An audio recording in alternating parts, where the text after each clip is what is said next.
Yo, you not in our lane, so quit acting like we rockin' the same. What's funny comedy podcast? Are you not entertained? It's time to man up. My live people, put your hands up. From improvisations to stand up, we band up. These haters overheated. We going undefeated. Sit downs and live interviews is what the culture needed. A new monopoly for black comedy. We give it to you haters, straight no chaser, and no apologies, baby. The real and knowledge bet got it set, live and direct, like rapid gunfire from a tech. Wow.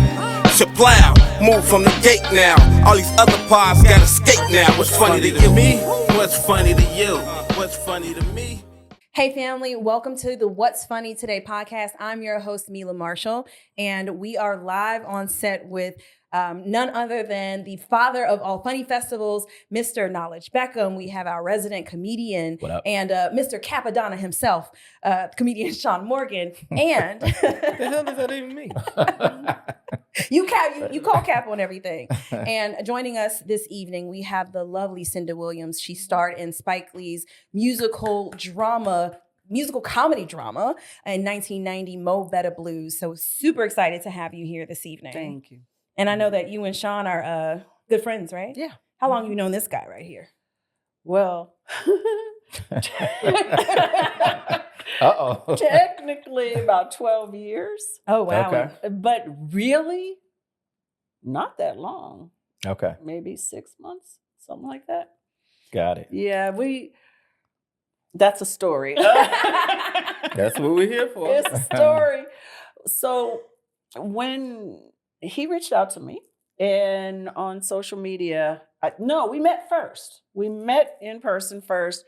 And just like I always do, I was like, oh, it's so nice to meet you. And I didn't remember because I meet so many people all the time. And unless we have like a really deep conversation or something goes beyond, I don't remember everybody I meet. And Right. people get offended, but I love everybody, but I can't remember. Yeah, I was super offended. yeah, I'm sure. So he reached out to me on social media. We exchanged information and we communicated. And I thought that he was at least 20 years younger than me. Okay. So I just thought he was this kid that was trying to hit on me. Mm-hmm. But he really wasn't. He was always very mature. But I just thought that. I thought, okay, here's another. And he told me what he did. And I was like, oh, okay. Oh, that's so cool. But I did not believe him. And You thought he was trying to slide in your DMs. I did. Sean. Because it happens constantly. I mean, literally constantly. I know even my age that I am now, I'm a mature woman. I still get 18-year-olds that send me messages and want to hook up. That's wild. It's so crazy. Wow. And I really thought that would be over by now, but it's not. Mm. So when I met Sean again at a comedy thing, it was very crazy how it happened because I was going to support someone I'd never seen perform. And he was there and he was like, Cynda. And I was like, hi. But then when he started talking and reminded me, I remembered and I felt really bad. But I'm sad about it because we just get along very, very well. I mean, he's an okay guy. Yeah. A little crotchety sometimes. Right. A little crotchety, but we want to know a little bit about your taping of Mo Better Blues. I'll be honest with you. I never saw the movie. Mm-hmm. I just watched it. And I ended up like texting Sean in tears. Like, am I Clark or Indigo? Like, love sucks. But for the viewers and listeners, can you share a little bit about how you landed that role and that experience working with Spike Lee? Well, the short version of the story is right after I graduated from Ball State University in Muncie, Indiana. Ball State. I moved to New York City and did what everyone does, got a job working in a restaurant, although I was bookkeeper along with being a hostess. And I befriended the neighborhood. Everybody that came to this restaurant, they were regulars. And so they were always looking out for me. They knew I was a singer. They knew I was new. They knew I was an actress. So all these people started bringing me different articles about this movie, which was called Love Supreme at the time. And they said he's already been here. Spike Lee's already auditioned people here, Chicago, LA, all over the country, and they have not found this girl yet. You are this girl. And I had no intention of doing movies. I didn't watch movies. I was a movie illiterate. I was a theater girl and a church girl. That was me. You know, I thought I was there to do Broadway. I was doing an off Broadway show, musical. And that was my total intention. I'd been dancing, singing, acting for the stage, period. So, but when up to 10 people, 7 to 10 people say to you that are strangers to you, you should do this, then it becomes, it's a sign. It's a sign, and I believe in that. So I ended up getting the information from backstage and went to the casting office, and it was this circular building with casting offices all around. I got there at 8:30 when they said it'd be there in the morning, and I brought my book. And I sat there for hours, and then the casting people from all the other offices were coming out, and they were like, who are you here to see? Robbie Reed. She's, or not here yet, blah, blah, blah. I never heard the she's. I thought it was a guy. And after multiple hours of sitting there reading and just chilling, when Robbie did come in, all of these casting directors like bombarded her. They're like, whoever that is, give her a chance, because she's been waiting here for hours and has not complained once. It's been pleasant. She deserves a chance. So this Robbie comes up. She tells me this, and she said, look, there are no auditions happening today. They're tomorrow. She said, but since you've been here, you want to come in and read for me? I was like, absolutely. So I went in there, and this is funny about my name, because I told her my name was Cynda, but I wrote down my legal name. And so she says, girl, which one are you? And I was like, sorry, it's the first time I've ever written it. I'm Cynda. And I had the first audition, and I was the first of 6 auditions over a month and a half. And then I got it. Wow. That's an amazing story. So, one, patience. What made you wait there? Because the average person would be like, I'm out. You know, is there something that was like, you know what, I might as well just stick it out? Because all those people told me to go, number one. So to me, that was God, source, telling me to stay. You know, I don't ignore those kind of messages. And then I'm a Midwestern girl. You know what I'm saying? I'm from Chicago. I'm not the type to get an attitude and get mad and walk out. I'm a homie. Right. We are patient people. And so I just sat there and did what I do, which is read books and drink my water and chill and wait.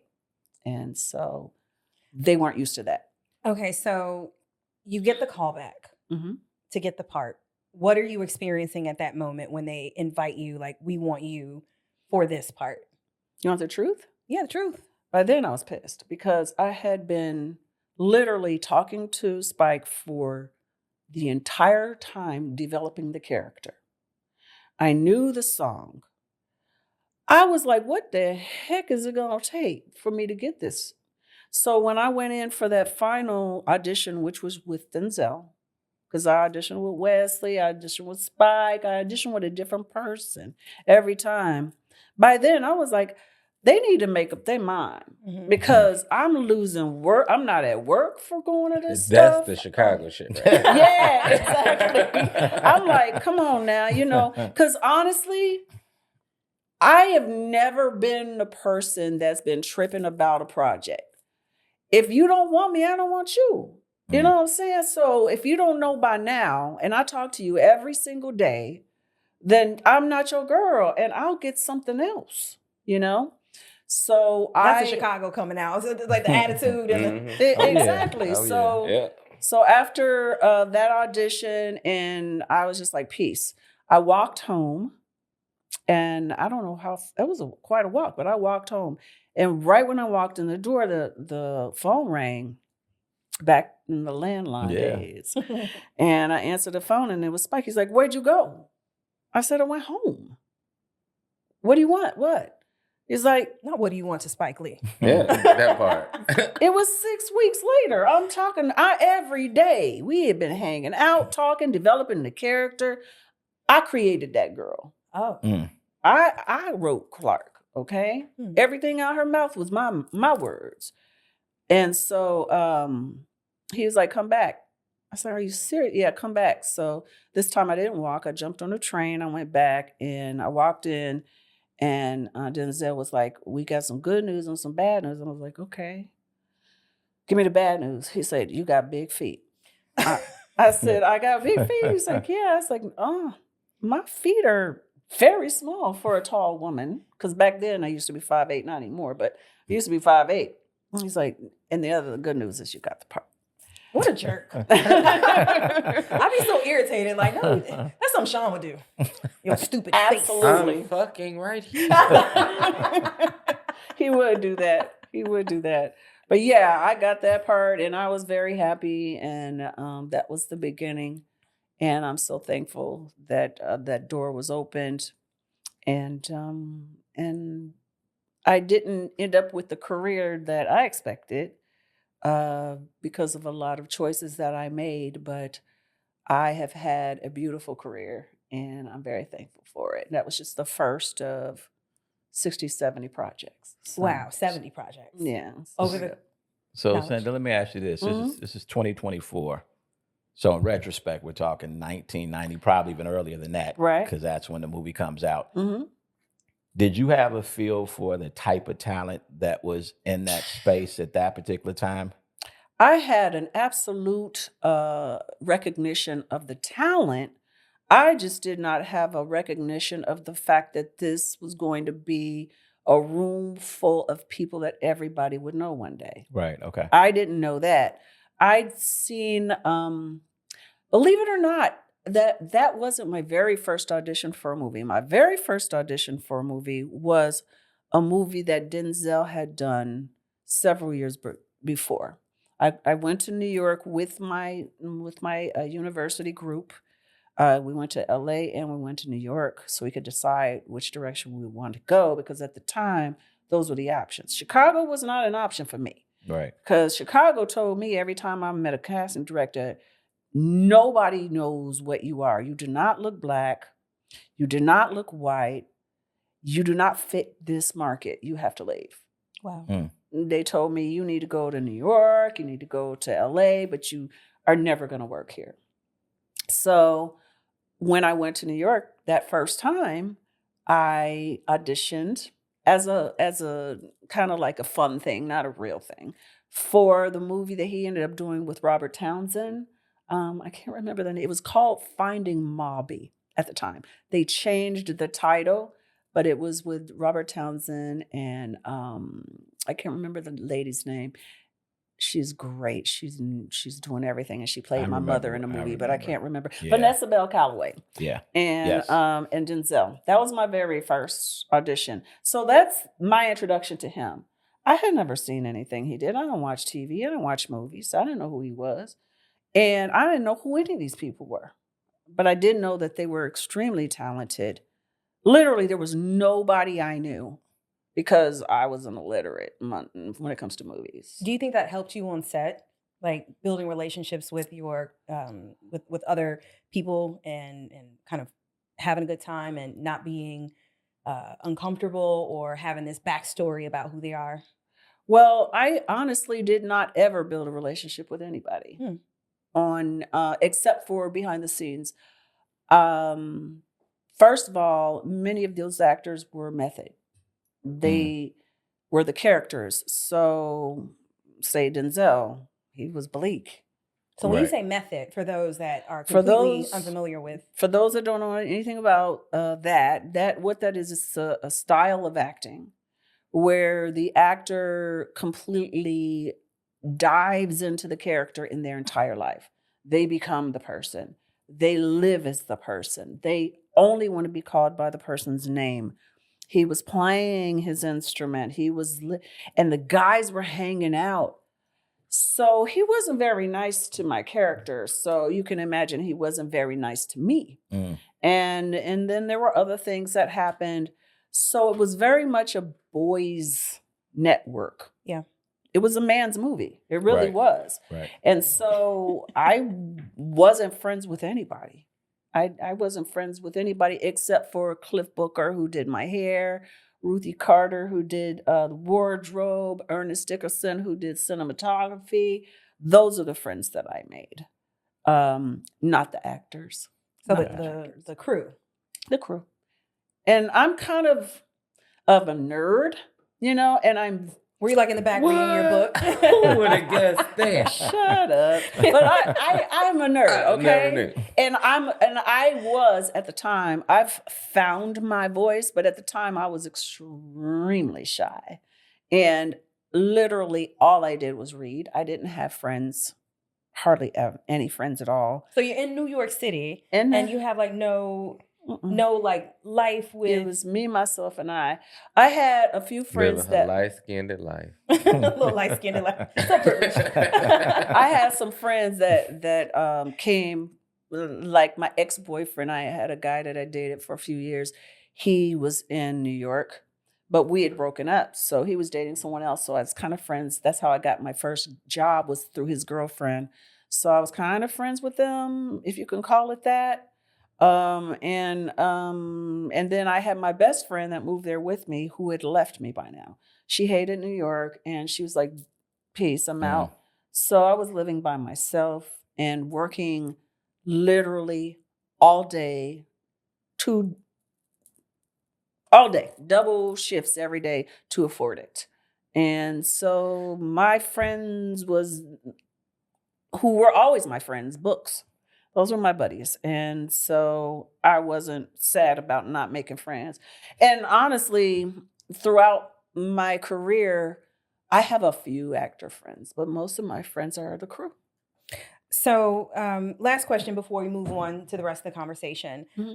Any memories from working with Spike Lee and the other folks on set that, you've never shared that maybe, viewers would be interested in hearing?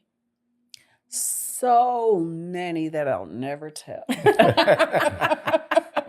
That's fair. I will never tell, but I will say this. Two people beyond the crew I did become friends with, and we've lost touch, and one of them has passed away, but that were the most amazingly beautiful human beings I've ever met that are actors. And that's Giancarlo Esposito and Bill Nun. Bill Nun, man, when he passed, I cried for a month, and we lost contact. We weren't even friends anymore. But in that time, those guys were kind of like a protective layer for me for diving into this completely unknown world. And Giancarlo Esposito is one of my favorite. He's so underrated. Yeah, as he's an dope. actor. he is a phenomenal actor that has never stopped working. He is working. He's a huge star. Yeah. And but Way to make me feel even worse, Cynda. big. I'm sorry, but You show no name bigger when you than see him, his don't you? stardom is his heart, is his personality, is his loyalty to family. Did you see he He's just lovely. redid the skit with Lance Woods? They redid Do the Right Thing. I did see that. That see was that. dope. That's right. Yeah. That was dope. Yeah. They just redid. Did you see Do the Right Thing? Oh Lord. Okay, so Never in my mind. defense, Black card revoked. no, you called your own self a film illiterate. I guess I'm the same. I was, but I had seen that. Oh. Dang, shots fired. Yeah. Don't make that face. Yeah. I wasn't allowed to touch the television. There were like maybe 5 movies that I was taken to as a child, and so I get it. Yeah, I was always outside playing sports. I don't understand it. Okay, well, make a list of all the films that I should watch, and That's I will what Spike binge did watch for me. He gave me a list of 100 films to watch. He said, you cannot be an actress in movies unless you watch these movies. And I watched every one of them. Oh wow. Yeah. That was a gift. That was a gift And that I I'll never give the forget. gift of gummo. Yes, You he don't- did. He if gave you me don't- that If gift. you don't know, then Gummo, you yeah. don't know. All right. So here we get the opportunity to talk a little bit about the industry of funny.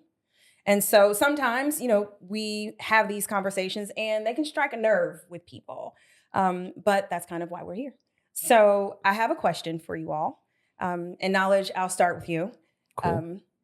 So you put together shows, produce shows, invite comics.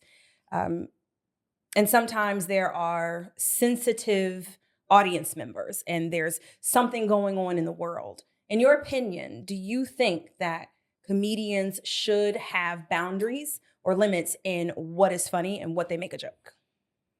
It's a great question. Whether they should or not, I really don't get into that. I don't want anything said on a stage of a show I'm producing, right? So for them, you do it at somebody else's show, go wild. But for me and producing my show, because I'm always protective of whatever brand that I'm trying to build, outside of the funny, I want my show to say something and speak to a certain audience. And so I also have to have a trust, right? There's something called guest spots, right? The comics that are not on the show may want to come up and say, hey, can I do 5 minutes? And I'm very picky about whether I want to do that because you don't know that comic, you don't know their material. And so I have had times where my crowds skew to be a little bit older, right? I usually try to align with restaurants that might be mid to upscale. And so you may have some, a woman celebrating her 60th with 15 girlfriends. And I get this young comic who does a guest spot and he's cursing every other word, super blue. And you can just see them taken aback. And I probably just lost 15 people that will never come back, right? This person's not on the show and didn't even necessarily need to be on the show, right? Where I may book Sean and I know Sean will see the audience. He has enough material where he might say, you know what, I'm not going to go there because I can scan the audience. So I get my point across, but I'm crafty enough to do it without just outright disrespecting somebody. Now, you can't tiptoe. You need to be an artist, right? You can't tiptoe, but that's, as a business owner and somebody who produces shows, it's important to me. I don't want them to go wherever. But if I'm managing Sean, I may want him to take those risks sometimes. So that's how I would probably respond to it. So, Sean, you've been on stages, thousands of times. How do you feel about setting the boundaries, scanning the audience?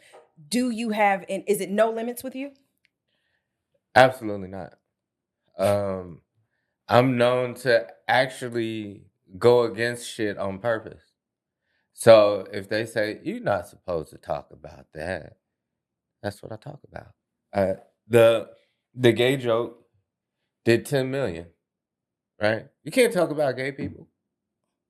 That did 10 million. So I feel like if people like you, then they'll follow you, right? They'll follow wherever you take them if they like you. But even in a gay joke, right? If you don't leave room for criticism, then they can't. What can they say? Because I said lesbians aren't real because they use dildos, and that's male anatomy, which means they're straight technically, right? So I left no hole for them to be like, yeah, well, ladies have penis. No, you don't. That strictly comes from molded guy. The fact that we can actually pick the size and see the person whose part it is also, I love the privilege. Exactly. So even when it comes to heckling, right? Like I had a lot of comedians that was mad at me because I sided with Michael Richards, right? And are y'all familiar with the Michael Richards story? Okay, so for people who not, he got into it with an audience member and he called him a nigger. He's a white guy. He called him a nigger. But everything he said was in response, right? So, he was like, the audience member was like, the cracker not funny, right? And so he was like, okay, like he played it off and act like he didn't hear it. So then he kept crackering him. He's like, well, then fuck you, nigga. Like, you know what I'm saying? So then everybody got in arms and he was like, so the audience member said, this ain't the 50s. I'll come up there and whoop your white ass, right? And so he was like, you're right, it's not the 50s, because if it was, you wouldn't have been able to talk to me like that. You'd have been strung up in a fucking tree somewhere. So do you get mad at somebody for going where you're taking it?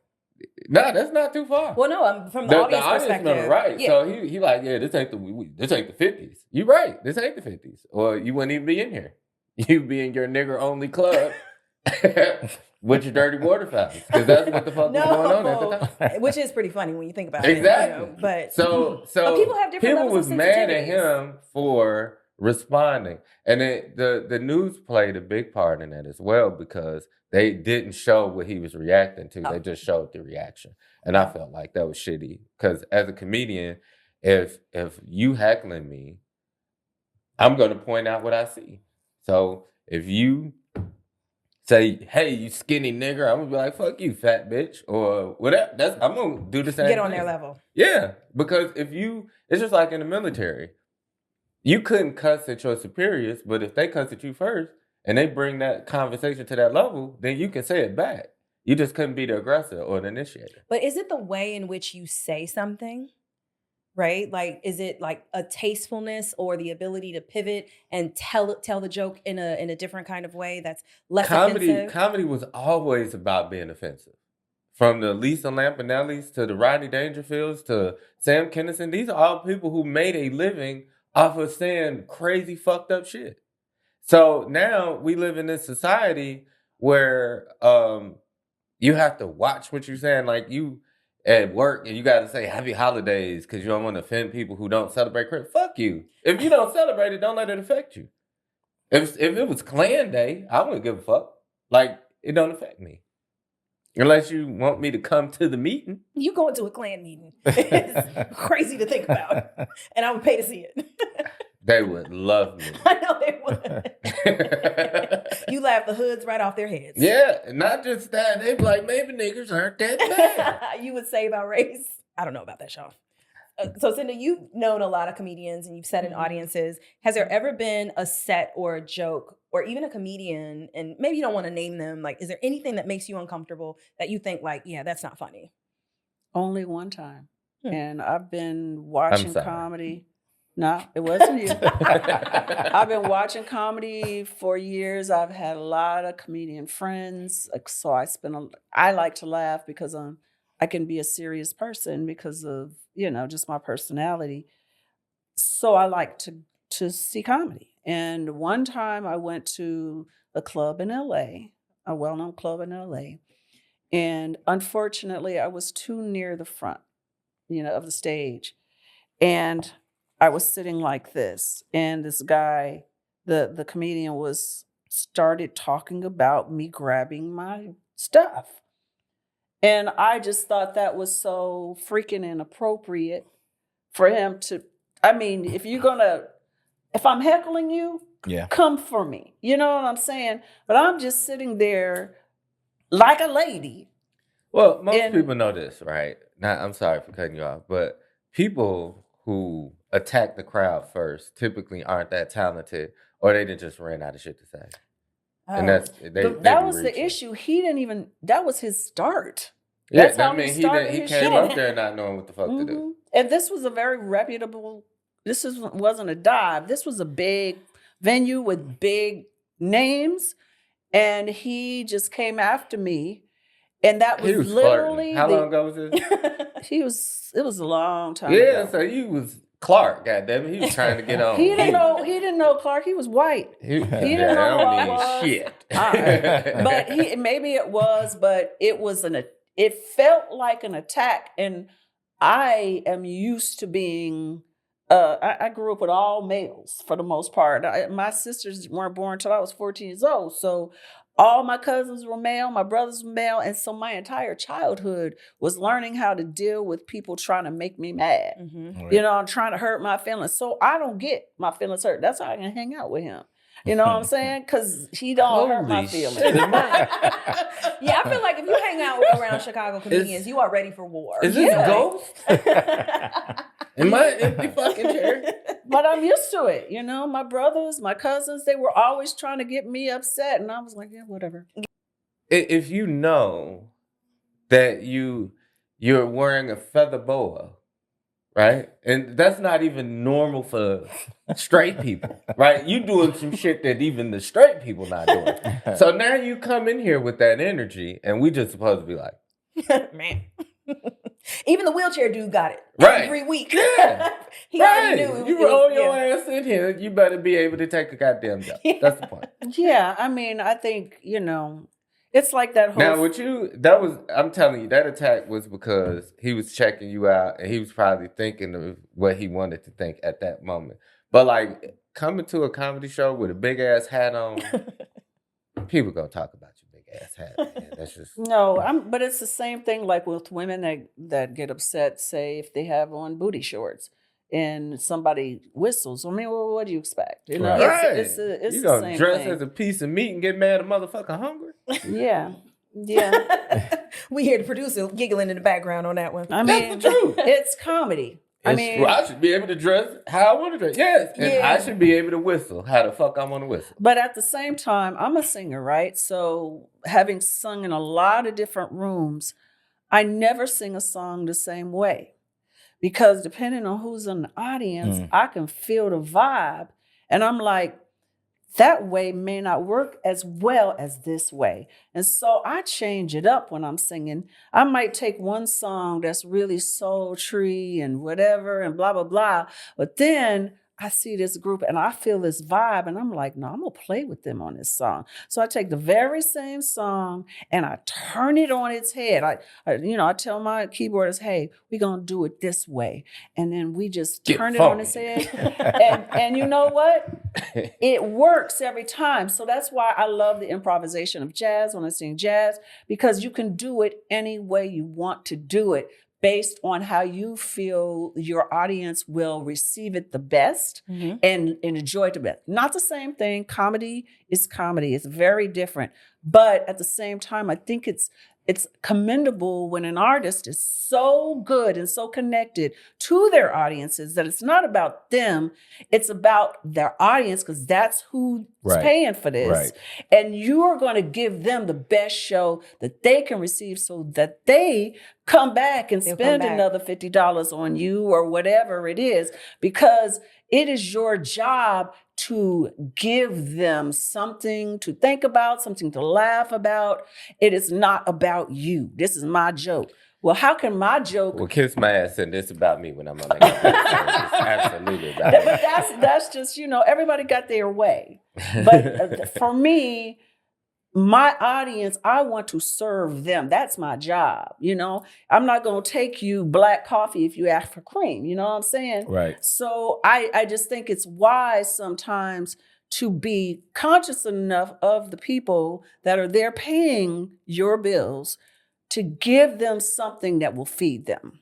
I 1,000% agree with that. And I'm around nothing but comics. But I feel like even when you're going at an audience member, maybe they didn't start it first, just going at them, et cetera. I like for it to be done at a high level, right? That just makes me think about like Def Comedy Jam. Like Martin would go in on, but you never felt he was really going in. It was real joyful. It was funny, et cetera. And you saw most people could take it and it was funny. Like it was just done in a certain spirit, where sometimes I've been in places where it's done where just because you had that mic and I'm here doesn't mean you can say anything.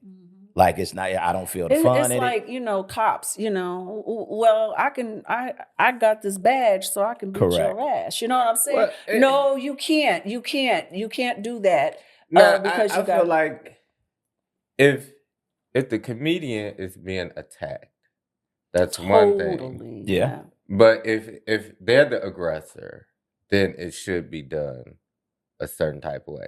But like if you yell something out to me, it is my personal duty to make you angry and everyone laugh at your anger. That I want you to lead there and be like, I'll never talk to that nigga like that again. That's the whole point. And you have your audience that will applaud you for that. Yeah. They the will applaud outrigger you for shit that. at your shit. Yeah. That people still call me about that show. Like, man, that shit was crazy. You went in on those. It was hilarious. And that shit was bananas. But like she started it like you can't. Come on, man. You were probably fine as shit 27, 28 years ago. But right now, let me have my moment. That poor. I've never heckled. I am a very good person in a comedy show, and I'm in the back because I will get my cleavage is what gets me in trouble. Always. It will. My titties get me in a lot of trouble. I was just saying that the other Well, day. my thing is about hecklers. You want to be a comedian, I guess. Right. So work on your shit. Because if you're yelling something, why are you yelling something out? Listen, Right. You remember when I had my room, we used to do the comedy combine, right? For everybody who thought they can be funny. Because y'all make it look so easy, because we're professionals. And so we would give a person 3 minutes, right? You come on stage, you get 3 minutes. And this shit was always funny because it always goes exactly the same way. They get up there, they say something, right? And it's either going to be really funny or they're going to get crickets, right? But the people who do the really funny shit, we ain't going to even go on the cricket people. But the people who would do the funny shit, right? They'll be like, yeah, ha, ha, ha. How much time I got left? 2 minutes and 52 fucking No, seconds. not only use 10 seconds. Yeah, you 8 seconds in, my nigga. He done blew his whole wad. Now for a minute of awkward, you ain't even halfway through 3 minutes. You're not even halfway through. It's not easy. And I got to do this shit for 45 minutes. I want to quickly talk about some of our favorite movie series. Have you all seen? I have seen Friday. Have you all seen the Friday series? Yeah. Not the whole See, all right, series. okay, all right, Okay. all right. So we have Friday, next Friday, Friday after next. Yep. Any standout favorites of yours knowledge? What was your favorite Friday and why? Probably the first one. First one was the original Friday with Smokey. The second was that Day Day? That was Day Day. Yeah. And then the third, what was the third one? It was Day a Day. Christmas movie. Day Day Christmas. and the Cat. Oh, Day Day and Cat. All right. Probably the kickoff, right? First one, I think, whatever year that was a, instantly like a cult classic, right? So before you know, the second and third is going to come. So you just appreciate that something was, that you were delivered and given a comedy like that. So probably the first one. I think that was the first time, outside of seeing Chris Tucker on Def Comedy Jam, right? That was kind of like the debut. Well, for blacks. For blacks. Yeah, For because blacks, he for blacks. did that other weird shit. What are you The talking Fifth about? Element. Oh, the fifth. Oh, That was before oh. Friday? Yeah, that was around- like around the same around the same time, yeah. right? So you had this and then you had him crossing over kind of shit, but it was Yeah. like running Yeah, right. simultaneously. I I got like you. that character in Fifth Element. You like that one? I did. It was a good movie. I watched it, but it was but Friday was Yeah, kind of so like Dang, man, you gonna throw me under the bus like that? So I loved it. I loved it too. you saw the original Friday Cynda then, right? Mhm, Okay, I got it. All right, so we did talk a little bit about Cube kind of creating a lot of comedians' careers. I kind of think that you're a bit of the same, like with your production of shows. So those are your two flowers that I'm giving you right Thank you. now. I'll take that. But Sean, maybe you could run off the list of comedians through the series that who owe him money? who Cube? Yeah, who owe Cube money? Yeah, I mean he I like this literally made people. So you got from Chris Tucker in the first one, Bernie was in the first one, AJ Johnson was in the first one. Rest in peace. John John Witherspoon was in the first one. And people don't give him his props, but he was fucking hilarious. DJ Pooh. He was hilarious in that movie. Yeah, he's funny. You know what I'm saying? So then you go to the second one. You have Michael Blackson. One scene made him a star. Mike Epps became a phenomenon. You know what I'm saying? You had Kim Whitley, who did well. Well, she was already kind of decent anyway, but that put her in a new audience. It put Don DC Curry into a new audience. So then, to be honest, the only person, and this probably gonna get me in trouble, but I don't give a fuck. The only person that was a comedian that didn't flourish was probably Ricky Smiley. What makes you say that?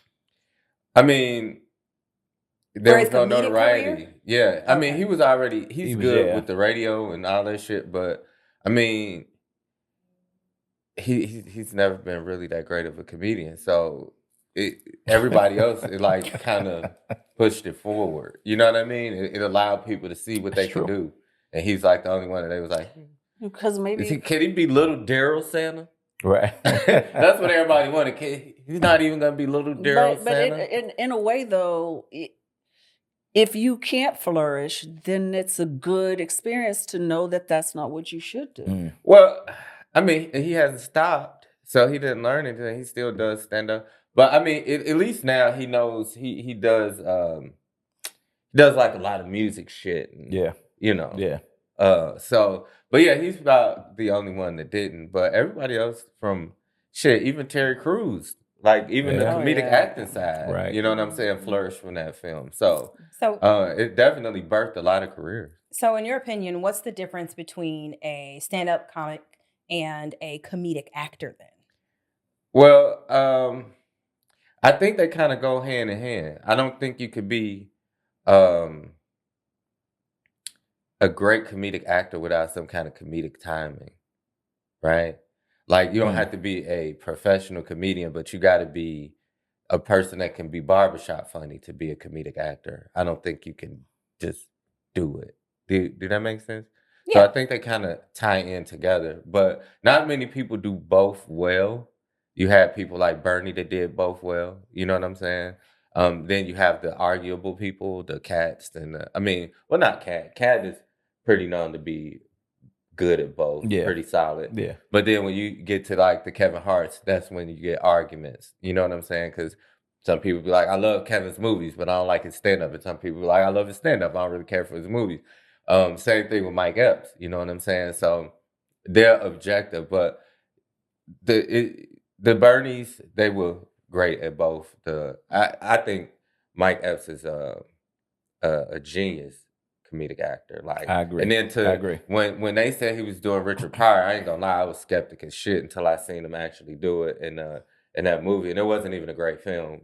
But when what was her name? What did she play? The Lioness or whatever? Zoe Saldana when she played Nina Simone. I was like, what the fuck? And they made her all black? Yeah, they that made her was black like hair. they blackfaced her. Yeah, that was bananas. People were really upset about that. That was bananas. I don't want to gloss over, like Mo Better Blues and the comedians that were in there, and Robin Harris, Charlie Murphy. So some of my favorite films have comedians in them. Yeah, and I mean Charlie, God rest his soul. That was actually one of my really good friends before he passed away. And the shit that was dope about Charlie is he climbed from under his brother and he was a completely different entity. Yeah. Like nobody really nobody even really mentioned them in the same breath because he was just so standalone, like dope. Like to hear him tell stories was fucking hilarious. All right, so we've shown the brothers a lot of love. If you were to put 4 lady comedians on the Mount Rushmore of comedy, who are your 4? And so think about it. You can have the same, ladies, but who would it be?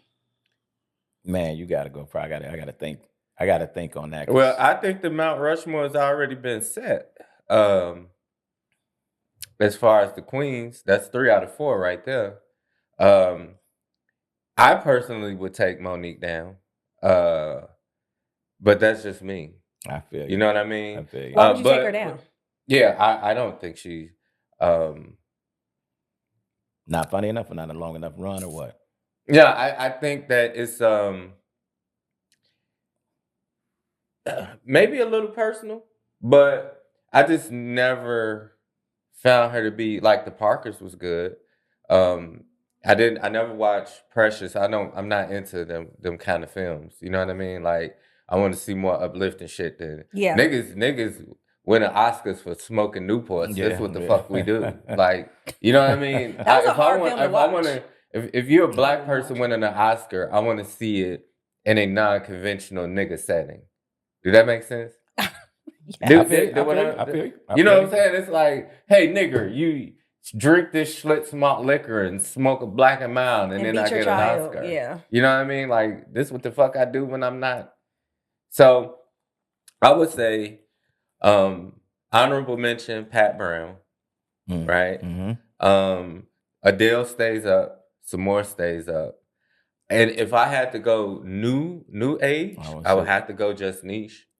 She is hilarious. I would have to go Just Niche. And then who would be 4? Because it's so many. talented. Like, it's a lot of funny women right now. I agree. You got Corey Bell from here. Yep. That's hilarious. You got Erica Clark from here. Which was Cheryl Underwood up there? Cheryl Underwood. Most people don't even know she's a stand-up comedian. Like, you got to really be in the comedy to even know she was a stand-up. You know what I'm saying? And another great Chicago comedian. From here, right? Yeah, Sherry Shepherd. Same thing from here. So, yeah, that fourth spot is kind of a toss-up because of the level of talent that's being created now. If you went by body of work, then you would have to put Tiffany in there, even though people argue if she's funny or not. But she's accomplished more than most female comedians. I can see that. In that same space. Did you have enough time to think about your 4? I don't know if I even wanted to go like my 4 greats, but just like what I'm checking for, you know, like music, you like what's in your little CD change at the time, right? Like, absolutely. So I would say I really like Zaynab. I remember I saw her a while ago out in LA, and people who haven't checked out her Amazon special, I just think, again, there's different types of comedy, right? I feel like she does kind of good, high level funny that it ain't offensive. It's just good, well-written jokes. Like, I think that's dope at the end of the day. I like Michelle Buteau. She's on my list. Like, I remember hilarious. Brought Michelle here probably 15 years ago, right? I think with Gerald Kelly and Esau, but she's hilarious. I think her special and a great hilarious. Comedic actress too. See, I haven't watched much of her TV stuff, but yeah, she's dope. You always go with folks like, or women like some more, right? Like those are kind of legends, and then Sean said it, man. Like, it's funny. I took some time off of comedy where really like 2013 or so, I think Rail moved to New York, and I fell back on comedy. And so even during that time, I wasn't even going out to the small rooms. And so like Nisha's really crazy talented. Like I'm really still like, she's super talented. Like, as funny as it gets, right? As funny as it gets. And I've watched her in enough places on the freestyling side, right? Like, just, man, off top. And so she really has a super bright future. And so I'm happy to see that she's making noise. And she's in Atlanta now, right? No, she's here. She's back. She's here. Okay. She's here. And I just had to throw this. And she also, in my opinion, has the business too. And you don't always get both, right? You get somebody who's really funny, but the business, you can see like she has a good business understanding. Yo, as well. she threw a lingerie comedy show here. It was packed, and then women came in lingerie. Yeah. Like the because ladies in Chicago. she's body positive, which is dope. Yes. You know what I mean? Yeah. And she makes fun of herself when it comes to certain things, and that's going to always make you embrace a person more. You know what I'm saying? Like she said the funniest shit ever to me at a show recently. She was like, I be trying to lose weight, but niggas keep fucking me. Like, if niggas quit fucking me, I would lose some weight. Like, that's very true. Yeah. Like, what am I trying for? Yeah, I was like, well, shit. When you put it that way. On the set of Mo Better Blues, any time spent with like Robin Harris, given that he's gone, like memories that you have of him, what was he like on set? Robin was someone that I really loved being around. He was very kind to me and funny all the time. One of the most interesting things about him was his narcolepsy. Y'all know about that? Yeah. No. Yeah. He would fall asleep like that. So when we were shooting him, because I would come and just watch everybody else work when I could, especially the group scenes. And he would be up there doing his thing, and then wow, he would fall asleep right on the stage. And then he'd wake up and he'd go right back into it. That's fucking hilarious. Yeah. I knew you. and Spike would be just like, just hold, he'll be back. You know, He'll be back. Just hold. And then he'd come up and he'd start telling his jokes again. Wow. And that had to be a sight. Like, I and was that show you how surprised they didn't talented he use was it. too. Yeah. Yeah, you don't miss a beat. Like, so knock, who's there? Just come back. That's fucking amazing. Yeah, he was. And the thing that was so brilliant to me is that when he came back, it was like nothing happened. He would literally go to sleep and then come back hitting it, cracking people. What are we up. talking about? 5 seconds? We talking about a minute? Yeah, it was Yeah, never they gotta be awkward if it's long. Right, we just Everybody home. have a little small talk. I don't think it would have been as easy had he not, come back pretty quickly. It wouldn't be that long, but it would be noticeable. It would be noticeable. You couldn't help but notice he's asleep. But he was so kind. I'll never forget. I don't even remember why, but we were in 40 acres and they had these great big long windows. And I remember him standing there, the sun shining in his face. And I remember looking at him thinking, God, how are you driving? Because, You're a dick. I was seriously scared because You got in the car with no, honey, no. But I was scared for him. Nah, that is, and see, that's the mind of a comedian, because that's the first thing I was thinking. Like, that got to be crazy as hell. You giving somebody the best dick you think you can give them. And you be like, who is? Pussy is there. That is hilarious. Yeah, but he was awesome. Yeah, he hit in front of the back. The nigga just knocked off in the back. Stop coming again. He was another one I cried. I cried for Bernie. I cried for him. Because, just the small amount of time I spent with them was enough to know how great they were as people. Not just, I'm not to downplay talent, but the biggest assholes in the world can be talented. Right. But to be talented and be magnanimous, be wonderful, beautiful spirits, those are the people that get my fanhood. I love them. I prefer the dick side. Awesome. Nah, D-Ray taught me the importance of that.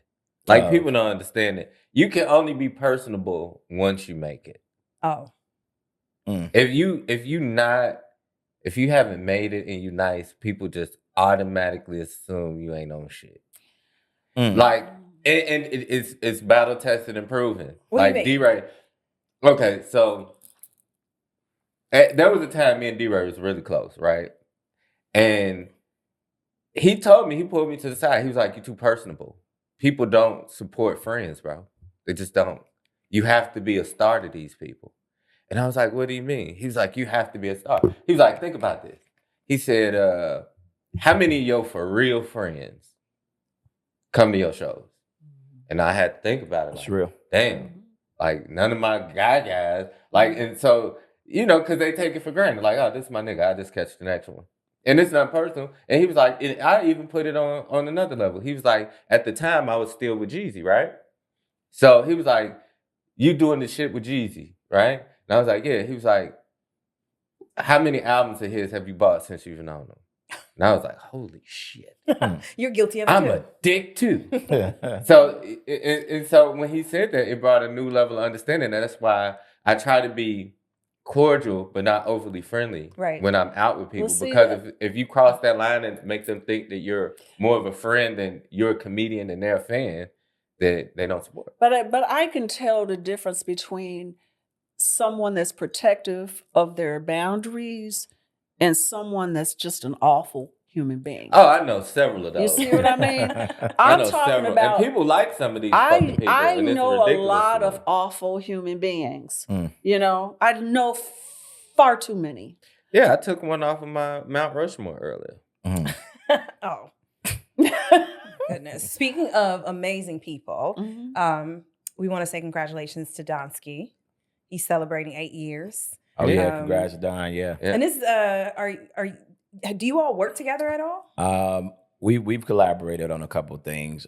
First big collaboration was for the What's Funny Comedy Festival. The Funny People just celebrated their 8-year anniversary, and so couldn't do the festival in Chicago and not recognize an urban room too, and an open mic room, right? So those are a couple of things to be able to run an urban mic or open mic room and get comics to come out every Wednesday to perform, et cetera, for no pay, work on the material, et cetera. Says a lot about Don and just like his staying power. And then shout out to Leon, because that room's such a small room that if Leon got what, he should be getting paid, the room wouldn't be able to support it. So shout out to Leon for kind of staying down with Don and helping to build that room and run it for as long as they have. Speaking of open mics, like how do you choose which open mic to even go to support? Like, do comedians make a decision like, I'm not going to that room? You go to the places where you have a rapport with the person. Like, I'll come to a knowledge spot. I'll go to Don's ski spot. But it's places that have open mics that will never see me there. Because if you haven't paid me before or you haven't broke bread with me, then why am I being something for people to come back to see at your shit? It just don't make sense. So I have people trained to the point where they know if I come to somebody's spot, it's purely because I fuck with them. Like, that's my people. Because I just don't go outside a lot. So if I'm outside, it means something.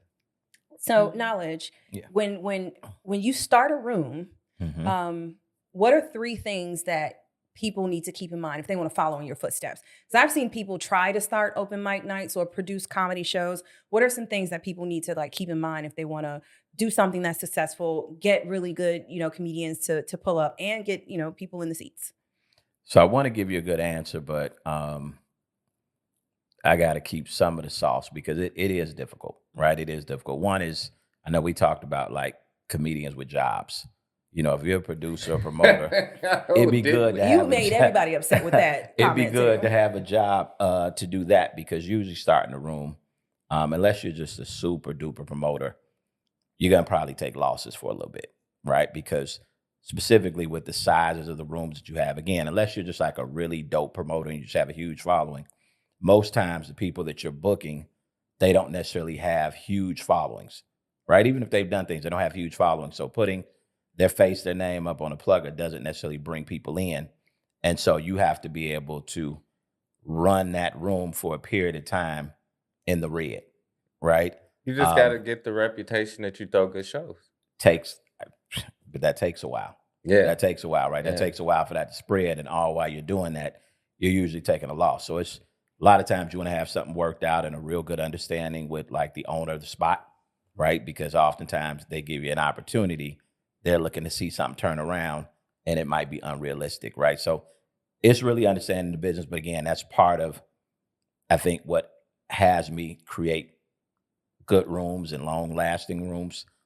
So I don't necessarily want to give it all away. You didn't give me a single answer. Yeah, well, that's good. That's what I meant to do. That's what bosses do. That's what bosses do. But, so as we wrap up, Cynda, you want to share with us, like, you got anything going on that you want us to keep in mind, know about, follow you on your social media projects and things like that? I would love to hear you sing too. Oh, maybe not. I'm not putting you on the spot. Oh yeah.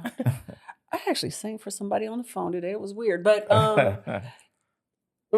I do the Instagram, TikTok for the next few days. Right. All the big ones I'm on, and I have a thing I do called Meditations with Zen, where I just give a minute of insight about something, and I do Showbiz, and where I talk about entertainment. And then I'm in a few movies coming up this year, and I'm actually doing something with Chicago's Jay Davis. Creative Hustle. I went and supported Sean Morgan, who was in his first season. And no, I'm in the second one. Oh, your second one? Your whole government name. But it's the first season, though, right? No, the second season. Oh, it is? First season already on Tubi. This one is coming out. Okay. Well, I'm going to be in a sketch. So that's going to be fun because people don't know me for comedy. And really, I'm playing a straight person in this. So I'm really excited I get to do this for fun to meet a new audience. So okay. And where can people follow you on? Oh yes, at Cynda Will on Instagram, on Facebook. You got to spell that because people go CYNDAWILL. Yeah, you got to. True. Because I be like Comic Sean, COMICSHAWN. They be like, C.